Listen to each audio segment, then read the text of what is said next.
Hi there. My name is Sharon. I've never considered myself to be a lucky person. I've had a very complicated upbringing. Let me tell you what happened so that you can have a better understanding of what I mean. When I was very young, my dad abandoned my mom and left her to raise my brother Martin and me all by herself.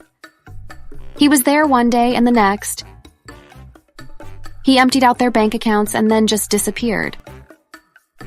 He didn't even leave her with anything other than crippling debt. And sadly, the stress from all that debt combined with the fact that my father had always been the breadwinner of the house sent my mom into a depression which eventually caused her to commit suicide. The years afterwards weren't easy, but my brother stepped up and did a lot of hard work.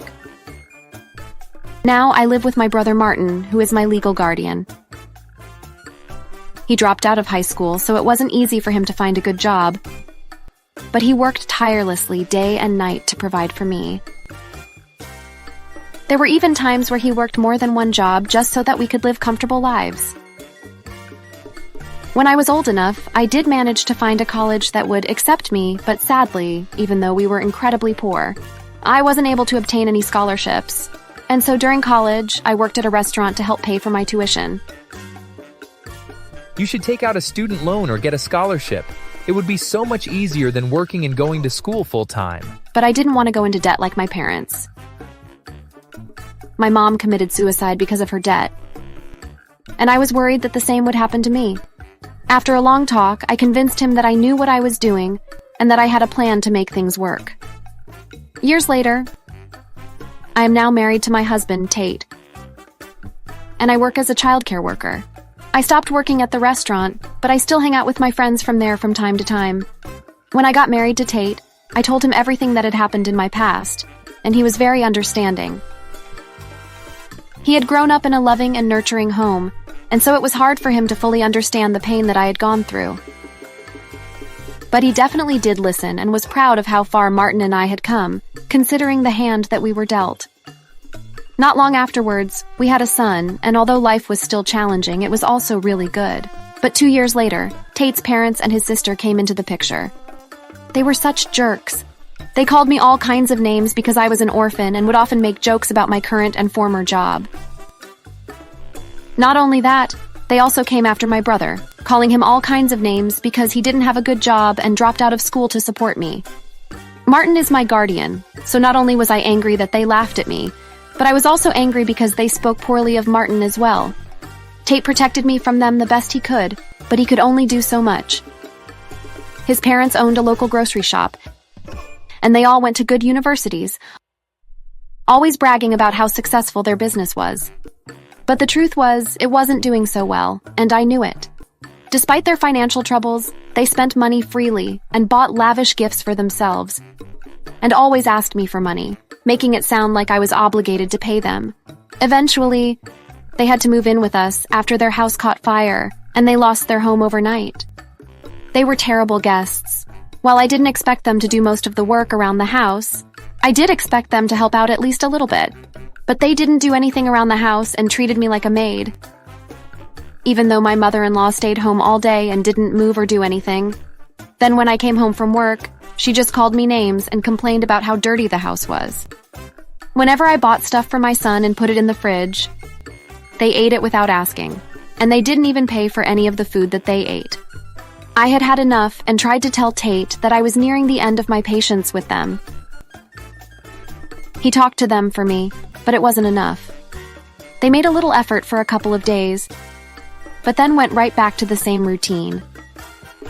One day, while I was returning home from work during winter season, I saw something unbelievable. When I got home, I heard the sounds of people laughing and walked towards where I heard the sounds coming from. In the living room, I saw my mother-in-law and sister-in-law staring through the window. Apparently, they had locked my son outside in the cold weather while it was snowing very hard. My son was freezing and was desperate to come back into the house, but they just kept staring and laughing at the poor boy. I was furious at my husband for allowing this kind of evil behavior to continue to occur in our house. It was bad enough for them to treat me like garbage, but for them to actively abuse my son, that was too much. As far as I was concerned, my husband was enabling them, allowing them to be as toxic as they wanted to be, and I was done with him. if he couldn't be bothered to defend his own family against his cruel parents and sister. Then I decided to get a divorce, but that wasn't enough. I decided to get some sweet revenge at the same time, and so I started preparing and forming some plans. My son and I weren't spending another day with those jerks. I went to talk to my brother and his wife and asked them if it was okay for me to leave my son with them for a while until I took care of things back at home. Then I told my husband that my brother and his wife were going on a short vacation with their kids and that I wanted them to take our son. He believed me. Next, I closed my bank account and withdrew all the money, which I then placed in a safe to prevent my husband from accessing it during the divorce proceedings. I also convinced my husband to take out a second mortgage to buy me a car, despite the fact that we were still paying for our house. I was fully aware that this would leave him with 2 mortgages to pay, potentially causing him financial strain. Finally, I hired a good lawyer and went to a detective agency to prepare for the divorce trial. A few weeks later, my in-laws were charged with tax fraud. Apparently, they had been evading taxes in their shop. Then I brought in my lawyer and told him I wanted a divorce. They needed my money, but my bank account was gone, and all my money was hidden somewhere safe.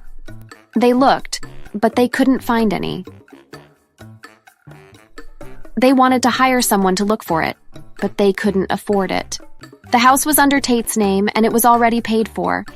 I paid for some of it too, so I didn't want to give it up, but it was a small price to pay to get them out of my life. Tate started crying and begged me to forgive him, but I left him.